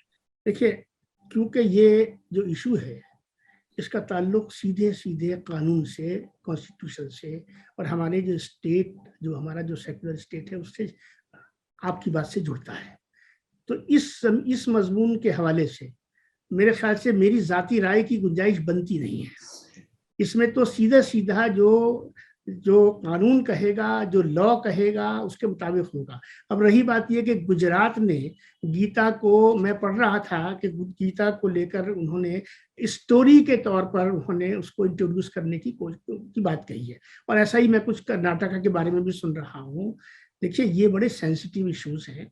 मैं समझता हूँ कि जब एक सरकार, चाहे वो गुजरात की हो, चाहे कर्नाटक की हो, चाहे हमारे दिल्ली की सरकार हो, इस तरह के जो इश्यूज हैं, इन इश्यूज के मामले में कोई भी जो डिसीजन होता है वो डिसीजन इलेक्शंस के आसपास नहीं होने चाहिए।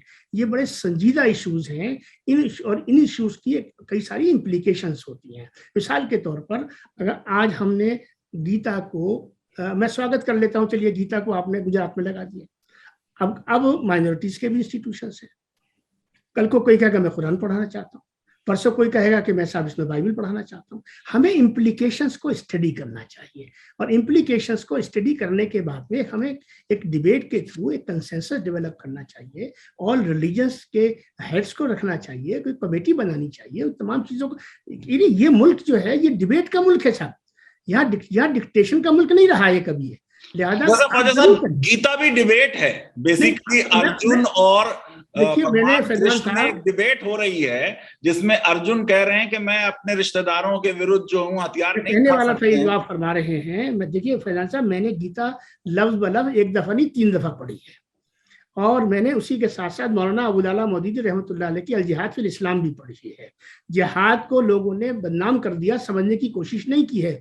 आप मौलाना अबुल आला मौदूदी की जिहाद की किताब पढ़ लीजिए, जिसके अंदर तमाम मज़ाहिब में जंग को लेकर, वॉर को लेकर क्या क्या कहा गया, किन बुनियादों पर जंगें होती रही हैं, और उसमें उन्होंने सिमिलरिटीज को एस्टेब्लिश किया है। तो जो कृष्ण का और अर्जुन का जो डायलॉग है, जिसमें वो ये कहते के हैं कि हक के लिए, सत्य के लिए, अगर तुम्हारा भाई है, तुम्हारा खून है, तुम्हारे चाचा है, चाहे कोई भी तुम्हारा है, तो वो जो तुम्हारी एफिनिटी है, वो जो तुम्हारा रिलेशनशिप है, वो कोई मानी नहीं रखता। इस्लाम भी तो यही कहता है साहब, हमारे यहाँ तो कुरान में यही बात कही गई है कि अगर तुम्हारा बाप जो है तो वो तुमको हक के रास्ते से हटाता है, तो तुम्हें बाप की सारी बातें माननी है, उसका एहतराम अपनी जगह करना है, लेकिन आपको उसकी इस सत्य के मामले में, हक के मामले में उसकी बात नहीं माननी है। तो ये तो कॉमन फैक्टर है। इस तरह की अगर टीचिंग्स जो कॉमन है, ये कॉमनैलिटीज के बुनियाद पे भी ये चीजें लाई जा सकती हैं। तो मुझे खुशी जब होगी जब इस तरह के काम किए जाएं। अच्छी चीजें हर मजहब के पास मौजूद हैं, गीता में बहुत कुछ पढ़ने और सीखने के लिए मौजूद है, उसको आगे बढ़ाना चाहिए, लेकिन जमीन अच्छी बनाकर इन चीजों को करें, तो ताकि सब लोग उसको अपने साथ जोड़ सकें और वो अपने आप को सब। अच्छा सर, अब हम अपने इंटरव्यू के आखिरी मरहले तक आ गए हैं जी। तो मैं आपसे MRM के बारे में भी जरा जानना चाहता हूँ जी, कि किस तरीके की कोशिश इसमें हुई मुसलमानों को रीच आउट करने की, कुछ कुछ उसका क्रिटिसिज्म भी होता रहा है। लेकिन आप ये बताइए कि ये कैसे एक वाइब्रेंट प्लेटफॉर्म बने जिसमें जो मुसलमानों की सेंसिटिविटीज हैं या उनके कंसर्न हैं वो रखे जा सकें और उसको फिर एमआरएम आगे पहुंचा पाए कि ये दरअसल इनके जो कंसर्न है वो इस वजह से।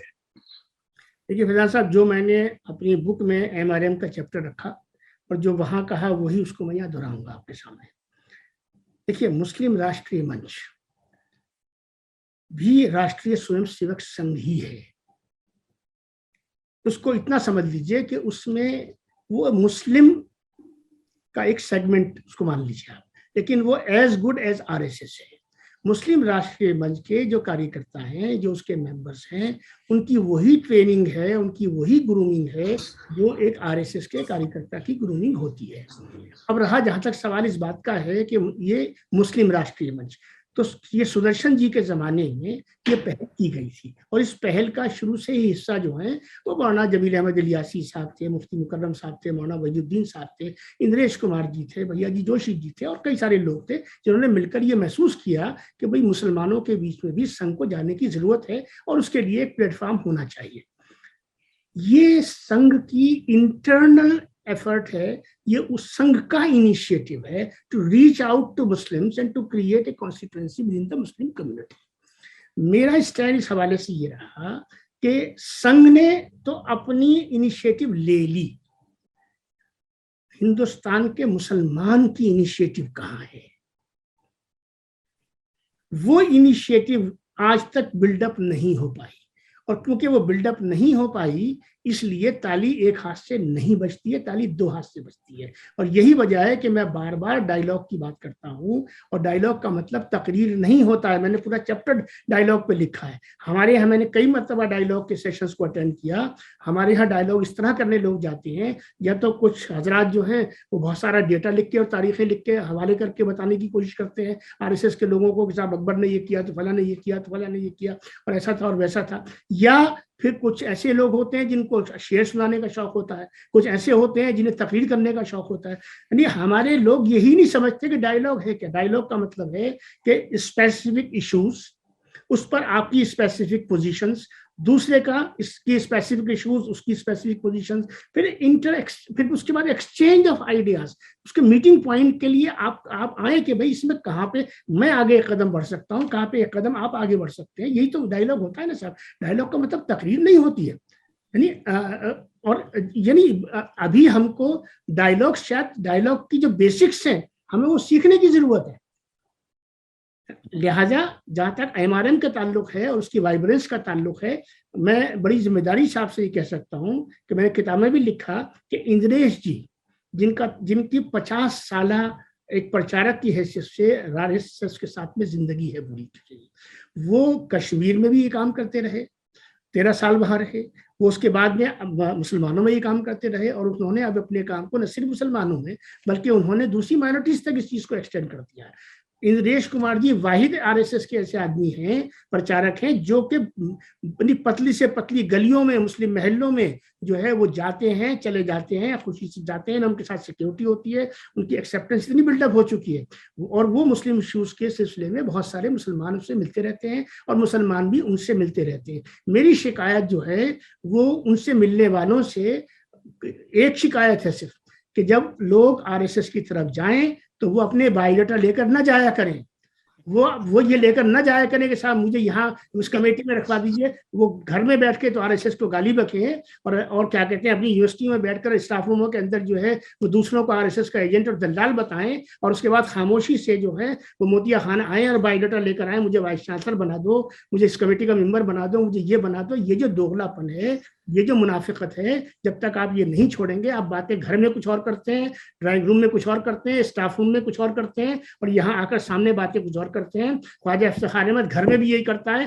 घर से बाहर भी यही करता है और उनके साथ बैठ के भी यही बात करता है। ईमानदारी चाहिए, और जब तक ईमानदारी आपकी नहीं हो के अंदर नहीं होगी, और सामने वाले को बेवकूफ़ मत समझिए फैजान साहब, मैं हमेशा कहता हूँ मुसलमान आरएसएस को कुरान पढ़ाने की कोशिश ना करें, हदीस पढ़ाने की कोशिश ना करें, तारीख बताने की कोशिश ना करें। आपके पास तो 10 लोगों का भी थिंक टैंक नहीं है, वहां तो हजारों लोग हैं, और जो जो थिंक टैंक के तौर पे काम करते हैं, उन्होंने कुरान 150 थिंक टैंक हैं आरएसएस। जी, उन्होंने आपसे ज्यादा कुरान पढ़ा है, उन्होंने आपसे ज्यादा हदीस पढ़ी है, उन्होंने तारीख को आपसे ज्यादा पढ़ा है, वो ज्यादा वेल रेड हैं चीजों को लेकर, आप उतने नहीं हैं। आप तो कागजों पे लिख के जगह जगह से हवाले गूगल से उठा के लेके चले आते हैं, इससे मसला हल नहीं होगा। संजीदगी पैदा करिए अपने अंदर जो है। नहीं, मगर आपने जो बात पूरी कर दूं, इंद्रेश जी जो है बड़े दाना बीना इंसान है, उनके पास जो लोग जाते हैं उनको वो अच्छी तरह से समझते हैं कि कौन किस मकसद से आया है। मेरी दुआ भी यही है, मेरी ख्वाहिश भी ये है कि इंद्रेश जी से ज्यादा मुसलमान मिले, उनके दरवाजे सबके लिए खुले हुए हैं, मगर बायोडाटा को लेकर न मिले। संघ और मुसलमानों के बीच में किस तरीके से हम आंगी पैदा हो, किस तरह से अच्छे रिश्ते पैदा हो। जब ट्रस्ट पैदा होता है फैजान साहब, तो हर मसले का हल पैदा हो जाता है। जब रिश्ता बन जाता है तो बड़ी से बड़ी मुश्किल आसान हो जाती है। मेरी किताब में आप बताइए मुझे, मैंने अपनी किताब में कौन सी बात है जिसको मैंने छोड़ा है, किस चीज को मैंने खुलकर नहीं कहा है। लेकिन ये देखिए, क्योंकि ईमानदारी उसको इख्तियार की गई है, उस ईमानदारी को संघ ने अप्रिशिएट किया। सारा संघ उस किताब को पढ़ रहा है। हमारी कम्युनिटी जो है वो किताब का नाम भी लेने को तैयार नहीं है, मेरा जिक्र भी करने को तैयार, शिकायत नहीं कर रहा हूँ ना उसका। आपको स्टूज कह रही है आरएसएस का, मुझे वो एजेंट कह रही है। हाँ बिल्कुल मैं एजेंट हूँ। टीचर को क्या कहा जाता है? Teacher is an agent of change. मैं तो एजेंट मगर मैं ख्वाजा साहब, जो आपने सवाल उठाया कि ट्रस्ट डिफिशिट है जी, तो आपकी नजर में, आप सालों से इस मुद्दे पे काम कर रहे हैं, क्या ऐसी 3 चीजें हों जो मुसलमान कर दें जिससे उनको हिंदुओं का ट्रस्ट मिल जाए? और जाहिर है कि मुसलमान आरएसएस को ट्रस्ट नहीं कर रहे हैं, तो क्या चीज ऐसी आरएसएस कर दे जिससे मुसलमान कन्विंस हो जाएं कि भाई आरएसएस मुसलमानों के खिलाफ नहीं? देखिए, ऐसे तो 1 2 3 करना मुनासिब नहीं है। ब्रॉडली कोई चीज आप, लेकिन मैं फिर भी ट्रस्ट बने कैसे, दोनों तरफ से ट्रस्ट कैसे बने? देखिए, ट्रस्ट कहीं मार्केट में नहीं मिलता है सर। ट्रस्ट की कोई दुकान नहीं है जहां से जाके मैं ट्रस्ट खरीद लूंगा। ट्रस्ट बनता है एंगेजमेंट से, और एंगेजमेंट कोई ओकेजनल अपॉर्चुनिटी नहीं है। एंगेजमेंट एक सस्टेनेबल अपॉर्चुनिटी है, जिसके साथ में आपको एक विजन लेकर पूरी संजीदगी के साथ, ईमानदारी के साथ, अपनी निजी फायदों को पीछे करके और कम्युनिटी और कंट्री के इंटरेस्ट को एक दूसरे के साथ उसमें कन्वर्जेंस पैदा करके जब आप आगे बढ़ने की कोशिश करते हैं तो रास्ते बन जाते हैं। बुनियादी बात ये है। अब आपने जो सवाल पूछा, क्या मुसलमान ऐसा करें, मैं एक सवाल बहुत से लोगों से पूछता हूँ। लोग मुझसे कहते हैं साहब, देखिए साहब, आरएसएस जैसा है, आरएसएस एक तो ये छोड़ दे, आरएसएस एक दूसरा ये छोड़ दे, तीसरा ये छोड़ दे। अच्छा है, तो मैं उनसे कहता हूँ चलो मैंने छुड़वा दिया, वो छोड़ दी उन्होंने बात मेरे कहने से। तुम क्या छोड़ोगे भाई? मैं बड़े देसी अंदाज में ये बात करना चाहता हूं, आप क्या छोड़ेंगे? फैजान साहब, ऑन रिकॉर्ड इस बात को मैं ला रहा हूं आपके चैनल के through. I am yet to find a Maulvi, an intellectual or a person or a group of persons or a Muslim institution who is yet to tell me that this is what I am ready to abandon. ऐसा नहीं होता है साहब, माफ कीजिएगा, कि मैं तो कुछ नहीं छोड़ूं। आप राजा नहीं हैं, आप डिक्टेशन नहीं देने की पोजीशन में हैं। हाँ, मैं क्या कह रहा हूं, आप उनके जज्बात को भी समझिए और आप अपने जज्बात को भी समझिए। जब आप दूसरे के अंदर ये ट्रस्ट पैदा कर देंगे कि आप उसके जज्बात का ईमानदारी से एहतराम करते हैं, और वो एहतराम जमीन पे आना चाहिए, तकरीर का एहतराम नहीं चाहिए। आपको ले चलूंगा उस तरफ में जिस तरह जहां मेरी बात सब्सटेंशिएट होती है। बाबरी मस्जिद का मसला था, मैं कहता रहा, बाबरी मस्जिद के मसले में नरसिम्हा राव जी के जमाने में और उसके बाद फिर सक्सेसिव गवर्नमेंट के जमाने में ये बात बार बार चली कि जितनी भी हमारे प्लेसेस ऑफ वर्शिप हैं, मस्जिदें नहीं खाली, उन तमाम को रेस्टोर किया जाए, जिसमें तमाम मस्जिदें जो सैकड़ों की तादाद में हिंदुस्तान भर में फैली हुई हैं, जिनके अंदर दुनिया भर की खुराफात होती है, आज भी होती है, वो तमाम क्या मस्जिदें नहीं थी? क्या उन मसाजिद का तकद्दुस नहीं था? क्या वो सैंक्टिटी नहीं मांगती? क्या उनके अंदर जो गलतियां, जो खुराफात हो रही हैं वो होती रहनी चाहिए? क्या हमारी ये जिम्मेदारी नहीं थी कि हम इस सारे इशू को एक होलसम अप्रोच के साथ देखते? हमने नहीं देखा। हमने हमेशा यही कहा कि साहब 73 से लेकर अर्श मोहल्ला तक मस्जिद है, अगर भाई मस्जिद थी तो सुप्रीम कोर्ट का फैसला क्यों एक्सेप्ट कर लिया आपने? और आप में जिगरा था तो आप उसे एक्सेप्ट ना करते। आपने 30 किलोमीटर दूर जाकर आपने उसको एक्सेप्ट, उस 30 किलोमीटर जाके उस जगह को तो आप खुद भी खरीद सकते थे। अगर इतनी फ्लेक्सिबिलिटी कोर्ट के रूट के थ्रू मेरे दीन में आपकी समझ के मुताबिक मौजूद थी, तो इस फ्लेक्सिबिलिटी को आपने 90 और 91 में क्यों नहीं दिखा दिया था? अगर आप 90 और 91 में इस फ्लेक्सिबिलिटी को दिखाते तो इस्लाम का जो अमन का, सुलह का, सलामती का जो पैगाम है वो भी जाता, दावत भी होती, तबलीग भी होती, माहौल भी अच्छा होता। आपने इस काम को नहीं किया और आप यही काम करते हैं। ट्रिपल तलाक के मामले में आप एडमिनिस्ट्रेटिव रिफॉर्म्स नहीं कर सकते थे 3 तलाक को लेकर? आप सुप्रीम कोर्ट ने आपको मौका भी दिया। आप किस तरह की बातें करते हैं आप? तो इसलिए मेरा कहना बहुत साफ सुथरा है। 1 और 2, 3 में मैं नहीं जाना चाहता। मैं सिर्फ ये कहना चाहता हूं कि ईमानदारी के साथ दूसरे के जज्बात को भी समझिए और अपने जज्बात को भी समझिए। और एक बात ये भी समझ कर चलिए कि जो हिंदुस्तान में हुकूमतें हुई हैं, मैंने किताब में लिखा है और मैं हिंदुस्तान के मुसलमान के दिमाग को दुरुस्त करना चाहता हूं ये कह के कि आपने हुकूमत नहीं की है इस मुल्क पर। हिंदुस्तान में तो 90% जो है, कम से कम लोग वो हैं जो इस मुल्क के ही वो लोग हैं, वो सब कन्वर्ट्स हैं। आप त्यागी क्यों लिखते हैं अपने नाम के साथ? आप राजपूत क्यों लिखते हैं अपने नाम के साथ भाई? और क्या कौन सी जो कास्ट है वो नहीं लिखते आप? ये हकीकत क्या है? हकीकत ये है, यहाँ अरब्स ने हुकूमत की, यहाँ अफगानियों ने हुकूमत की, यहाँ सेंट्रल एशिया के तुर्कों ने हुकूमत की, यहाँ मुगलों ने हुकूमत की, यहाँ ईरानियों ने हुकूमत की। आपने कब की हुकूमत भाई? ये जो आपको एक जोम है, हमने 800 साल हुकूमत की, आपने 8 दिन भी हुकूमत नहीं की। माफ कीजिएगा, अपने दिमाग से ये भूत निकालिए। और ऐसा हुकूमत तो इलीट करती है, आम मासेस कभी नहीं करती। और वो तो मुगल राजपूत रूल था, उसमें तो राजपूत जो थे वो पूरी तरह नोबिलिटी पे और हुकूमत पे छाए हुए थे। लेकिन मैं आज इंटरव्यू जरा क्लोज करना चाह रहा हूँ, टाइम हमारा खत्म हो रहा है।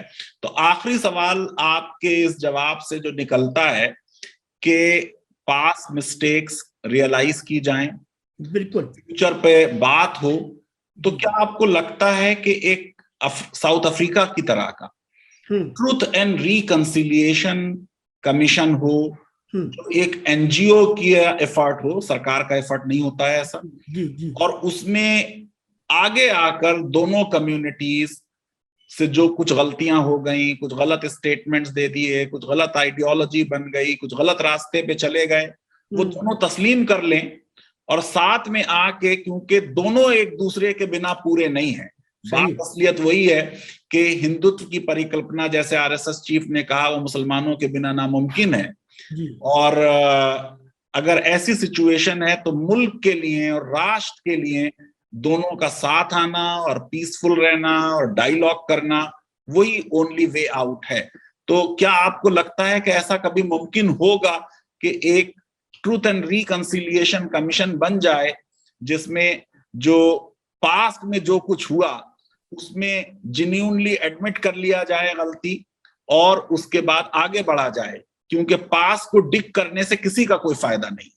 देखिए, ये जो बात आपने रखी है ये अपनी जगह पे ठीक है और ऐसा अगर हो तो बहुत अच्छा है। लेकिन बुनियादी चीज जो ट्रस्ट डेफिसिट की हमने पीछे बात की, एज ए कम्युनिटी मैं आपके चैनल के थ्रू और आपके थ्रू अपनी कम्युनिटी से ये कहना चाहता हूँ कि आइए कुछ लोग हिम्मत और हौसला करें और पहले आप एक इंटरनल डिबेट में जाइए। जब आप इंटरनल डिबेट में जाते हैं और उसमें से एक कंसेंसस निकाल के लाते हैं और उस कंसेंसस में वो स्पेस जनरेट करने में कामयाब हो जाते हैं, जिस स्पेस को लेकर हम एंगेजमेंट की तरफ एक्चुअल बेसिस पे बढ़ सकते हैं। ये काम आरएसएस में तो बहुत जमाने से हो रहा है। मैं ये समझता हूँ और मैंने इस चीज को बहुत करीब से देखा और समझा है कि आरएसएस जेन्युइनली ये चाहती है, उसकी लीडरशिप ये चाहती है कि ऐसा कोई स्पेस बने कि जिसमें के मीटिंग पॉइंट्स पैदा हों और एस्पिरेशंस जो हैं, इधर की एस्पिरेशंस और उधर की एस्पिरेशंस दोनों के अंदर कोई कन्वर्जेंस पैदा हो। और ये जो किताब द मीटिंग ऑफ माइंड्स संचालक जी ने इसको रिलीज किया, इसकी बुनियादी वजह भी यही है कि मुझे बहुत से आरएसएस के पदाधिकारियों ने ये बात कही कि देखिए, हम तो बरसा बरस से ये चाह रहे थे कि हमें कोई बताए तो सही, कोई बात तो करे। आप जो मेरा चैप्टर किताब का द मिडिल ग्राउंड है, उसमें हर सेंसिटिव इशू पर मैंने उसको एक्सप्लेन भी किया है, उसके अंदर एक मिडिल ग्राउंड भी पैदा करने की कोशिश की है और उसको एक मीटिंग पॉइंट भी उसको प्रोवाइड किया है, और उसकी एक्सेप्टेंस बाय संघ in itself is a proof के संघ जो है वो कंसिलिएशन में भी बिलीव करती है और रिकंसिलिएशन में भी बिलीव करती है। दुश्मन बनकर किसी को समझने की कोशिश करेंगे, हम कभी नहीं समझ पाएंगे। याद रखिए, मेरी आखिरी जुमला आपके इंटरव्यू का ये है, याद रखें, हम इस मुल्क के अंदर 132 करोड़ है या 137 करोड़ जो भी हमारी आबादी है, हम में से कोई किसी का दुश्मन नहीं है। हम एक मुल्क के रहने वाले हैं, हमारी सिटीजनशिप एक है, हमारी एस्पिरेशंस एक है, हमारी प्रॉब्लम्स एक हैं, हमारा फ्यूचर एक है। ये मुल्क है तो हम हैं तो ये मुल्क है, ऐसा नहीं है, ये मुल्क है तो हम हैं। ये बात समझनी है। हमारे अंदर जो कोई लड़ाई झगड़े अगर होते हैं, उनको फैमिली डिस्प्यूट्स के तौर पे समझने की कोशिश करें। और सोशल मीडिया पर दोनों तरफ से, मैं एक तरफ की बात कभी नहीं करता हूँ। मैं उस थ्योरी में बिलीव नहीं करता जिसमें एक फरीक अपने आप को विक्टिम बना दे और अभी को ये मान ले कि मैं तो मासूमीन में से हूँ और दूसरे को शयातीन बना दे। मैं इस थ्योरी में बिलीव नहीं करता। मैं ये कह रहा हूँ कि सोशल मीडिया पर जो बदतमीजियां हो रही हैं, जो जुबान इस्तेमाल हो रही है, यानी आप मुझे बताइए, जब मैं रामलाल मुझे एक दूसरे पे चार्ज करता है, तो जो तीसरा वाला है ना साहब, वो समझता है कि ये तो भाई एक है, ये कैसे एक है, ये यानी आपस में एक दूसरे पे सवाल खड़ा कर रहे हैं। कितना कमजोर मुल्क है ये कि जिसके अंदर एक शायरी दूसरे शायरी पर इतना बड़ा सवालिया निशान लगाए हुए है। मैंने हमेशा कहा और फिर कहता हूं कि जो मुल्क का गद्दार है, जो नेशनल इंटरेस्ट के रास्ते में है, वो हिंदुस्तान का मुजरिम है और उसके लिए हिंदुस्तान का कानून है। बाकी हर शख्स, किसी की आइडियोलॉजी कुछ भी हो सकती है। ये जो ट्रेंड चला हुआ है कि जो मेरी बात को माने वो नेशनलिस्ट और जो मेरी बात को ना माने वो एंटी नेशनलिस्ट, ये ट्रेंड सही नहीं है। ये ट्रेंड बंद होना चाहिए। संजीदगी से आगे बढ़े। हिंदुस्तान बहुत खूबसूरत मुल्क है, यहाँ बड़ी जमीन है और यहाँ मोहब्बत के लिए जितनी जमीन है, नफरत के लिए उतनी जमीन हरगिज नहीं है। थोड़ा सा दिलों को खोलें, थोड़ा दिमागों को खोलें और थोड़ा सा हौसला करें, चीजें बहुत अच्छी है और अच्छी हो सकती है। बहुत बहुत शुक्रिया ख्वाजा साहब, आपकी बात से एक ऑप्टिमिज्म पैदा हुआ और यकीनन किसी रिकंसिलिएशन और एमिकेबल सॉल्यूशन की शर्त अव्वल यही है कि पहले इंगेजमेंट किया जाए और कंटिन्यूअस इंगेजमेंट हो और खुले दिल से इंगेजमेंट हो और एक दूसरे की पोजीशन को समझने की कोशिश जेन्युइनली की जाए। जाहिर है कि हमारा देश है और इस देश की हर समस्या का हल देश के संविधान के तहत मुमकिन है, तो हम अपनी आस्था देश के संविधान में और देश के लीगल सिस्टम में रखें और यकीनन जो ये आपस में कॉन्फ्लिक्ट्स हैं या डिस्ट्रस्ट का माहौल है, इसको दूर किया जा सकता है। बहुत बहुत शुक्रिया, धन्यवाद, thank you very much. Legal awareness web series अगर आपको पसंद आती है तो मेरी रिक्वेस्ट है कि हमारे इस वीडियो को वाइडली शेयर करें, हमारे चैनल को सब्सक्राइब करें और बेल आइकन और लाइक जरूर क्लिक करें। मोहब्बतें फैलाएं, नफरतों से दूर रहें। बहुत बहुत शुक्रिया, धन्यवाद। बहुत शुक्रिया फैजान साहब, आपका बहुत शुक्रिया।